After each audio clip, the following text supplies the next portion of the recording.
Según afirma Roy, en la introducción a sus lecciones sobre filosofía de la historia, Hegel apela a la idea de un sujeto para luego recaer, sin embargo, en el terreno metafísico poniendo en su lugar un absoluto. Sin embargo, dice, dicha invocación pronto revela su naturaleza metafísica, y es aquí que Roy introduce su concepto fundamental de ruptura, que es lo que asegura produce el saber latinoamericano en el interior de la racionalidad moderna. Y le cito, ahora bien, esta imagen perfecta del estado en que la función reformuladora aparece asumiendo las formas de la demanda social, se encuentra de hecho brutalmente quebrada por la presencia de grupos humanos que rechazan toda integración. Estos no constituyen ya el pueblo, sino el populacho, Pebel. Toda la suerte del concepto hegeliano y de su función de integración entra pues en quiebra ante este hecho escandaloso del populacho y le lleva inevitables contradicciones.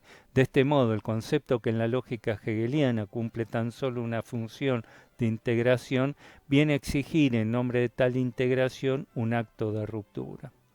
En efecto, el pueblo al que se refiere Hegel, en tanto que encarnación de un universal, es una entidad metafísica que no se confunde con ese pueblo empírico, el populacho, que es una entidad meramente contingente, extraña a la razón. Y esto disloca el esquema evolucionista.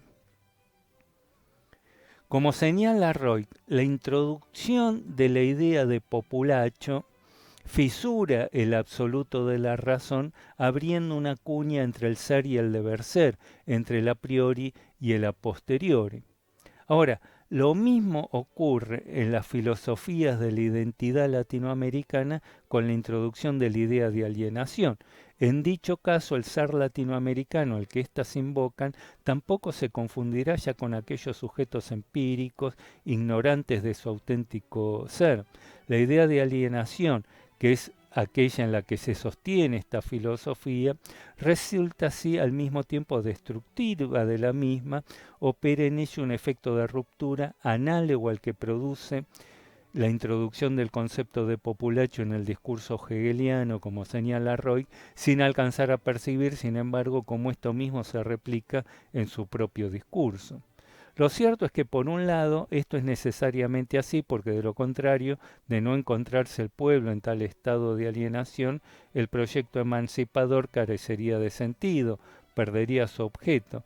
Pero por otro lado, en tal caso, este carecería de fundamento empírico, se revelaría como una mera proyección subjetiva sin sustento en la realidad, un puro deber ser, un mero a priori. En fin, el intento de escapar del puro a priori, el cual se ha revelado como contingente, es decir, que a diferencia de Kant ya ha perdido su fundamento en la naturaleza o en la pura razón, lleva a trasladar la cuestión al plano empírico, al de lo a posteriori, pero este tampoco parecerá ya aportar un fundamento más firme, lo que a su vez devolverá el discurso de Roy al ámbito de la a priori.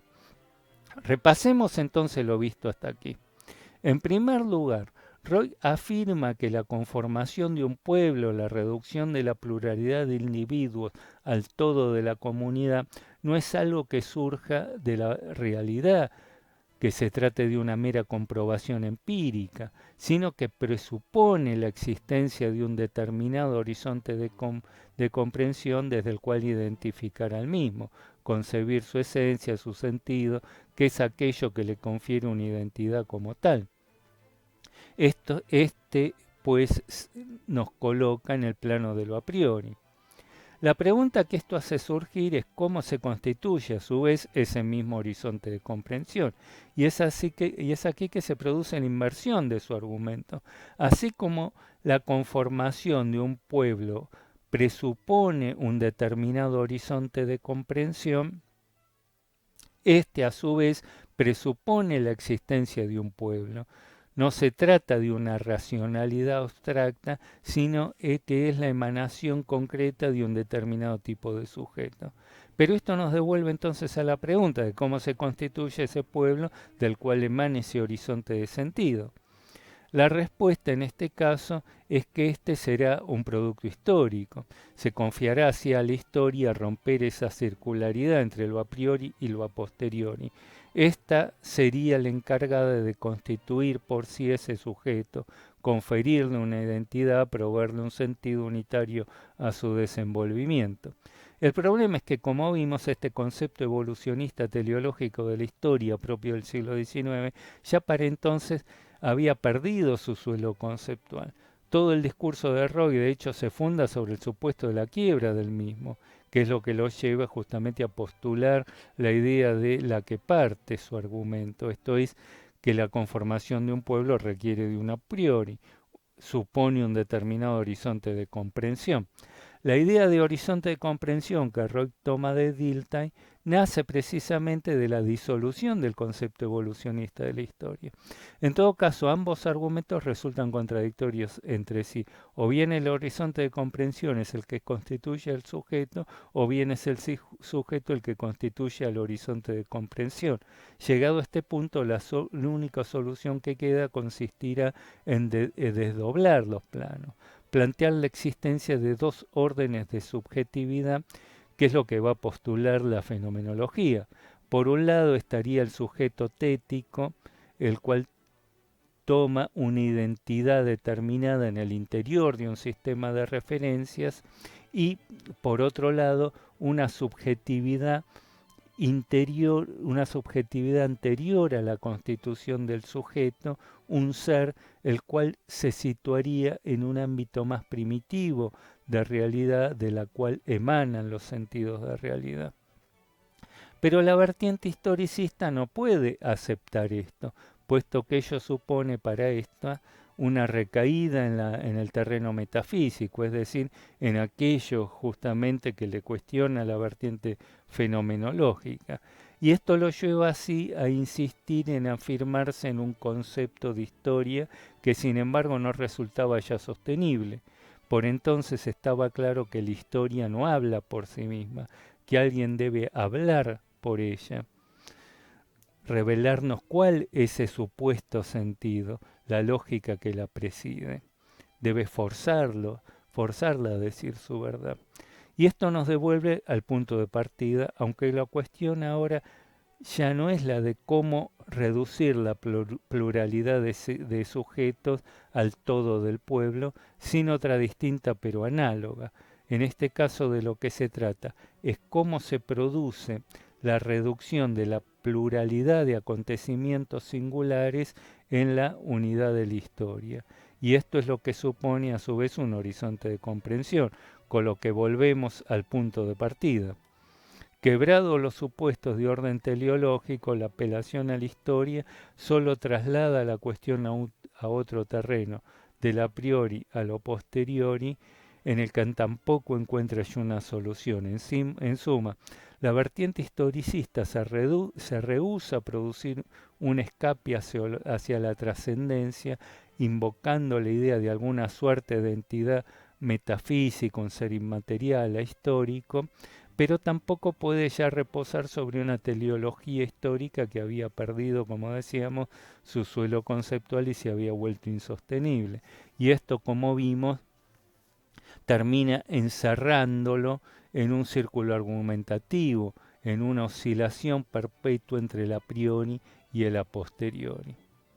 Esta primera circularidad argumental nos conduce a una segunda en un sentido más fundamental, por las repercusiones ya no solo conceptuales que tendrá. Según vimos, la invocación a la historia y al pueblo se habría revelado entonces como tal, como una mera invocación producida necesariamente desde el interior de un horizonte de sentido particular. El filósofo latinoamericanista se coloca de esta forma en una posición de trascendencia respecto de la sociedad a la que se dirige, la cual se encuentra alienada, ignorante de su auténtico ser. Se postula como aquel que ha accedido a un saber recóndito, el poseedor de un arcano, y le cito. En relación con este valor programático de lo normativo, que nos permite descubrir el valor de pauta que posee toda norma que funcione como a priori antropológico, se encuentra sin duda una comprensión de la filosofía como saber auroral y no como saber vespertino, como habría sido para Hegel. La normatividad de la filosofía recibe, conforme a lo dicho, su unidad y sentido, cualesquiera que sean los niveles en los que se señale aquella, de la autoafirmación del sujeto filosofante, que hace posible justamente un comienzo. Entonces, según dice, el saber filosófico, el horizonte de comprensión que a partir del cual él se despliega, a diferencia de lo que postula Hegel, no es algo que viene a la saga de la historia, no se coloca en su final, sino que constituye su punto de partida. Se trata de un saber auroral, según dice, la condición de posibilidad de la historicidad. Ahora bien, este tipo de discurso, como vimos, por un lado, afirma la naturaleza trascendente del sujeto de enunciación, pero no puede admitirlo sin demoler sus propios fundamentos, lo que lo obliga aún entonces a insistir en tratar de encontrar un sujeto empírico a su saber en el seno de la propia sociedad. Sin embargo, por otro lado, este sujeto que aparece ahora como la fuente última de la que tal saber emana, no se trata tampoco de un mero referente empírico, sino él mismo de una construcción conceptual.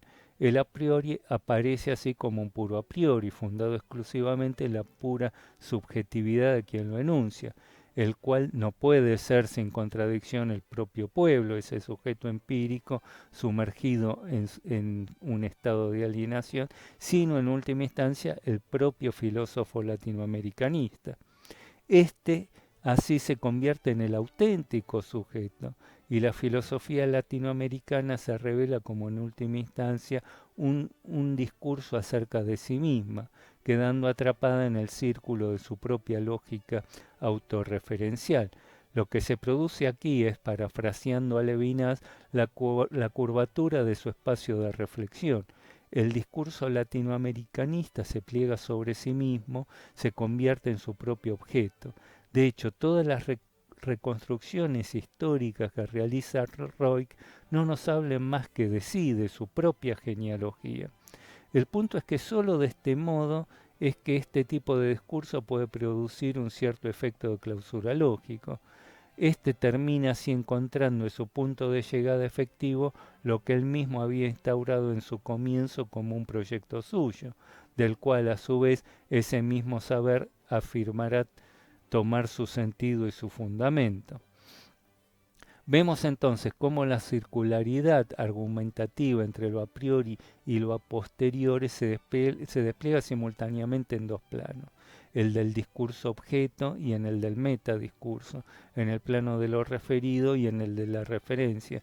En síntesis, la circularidad respecto del modo de concebir la realidad por parte del discurso latinoamericanista se replica en el plano del propio modo de concebirse a sí mismo, el cual se vuelve así de hecho su verdadero objeto y el centro de su reflexión.